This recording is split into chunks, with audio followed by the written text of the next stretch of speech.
If you want to be a world-class data analyst and you want to get to the next level, the tools that you use do actually matter. Now, I know there's a lot of entry-level content out there and people telling you that the tools that you use don't matter when it comes to data analytics, but that's simply not true. I've seen assertions that it doesn't matter if you spend all your time in Excel, you don't use SQL, or you spend all your time in Tableau. It really doesn't matter because an analyst is still an analyst. So here's the reason why the tools actually matter. Let's say that you're trying to do a bunch of analysis inside of Excel.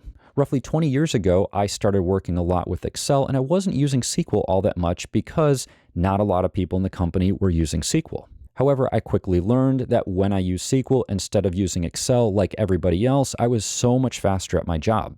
This allowed me to work fewer hours while getting the same amount of work done, and I took on some extra credit projects that saved the company $500,000 a year. The result of that? They doubled my salary.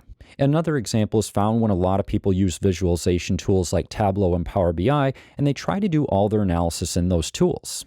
But as useful as those tools can be in certain situations, they're not actually all that great of tools when you think about the bigger architecture and how analysts truly need to work in the field. They can only handle limited amounts of data, which means you can't necessarily do super in-depth analysis, and you can't properly QA your work. On top of that, they're not the most efficient tool for your job. Worse, the way individual analysts work when they work with those tools is not good at all for the overall analytics architecture or the company.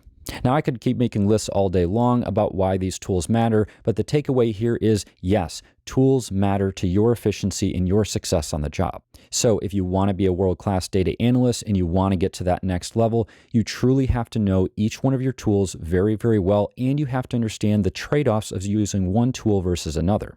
When you understand these things, you'll be able to pick the right tool for the job, not only making you better and more efficient at your job, but it will also lead to your team and your company being more efficient.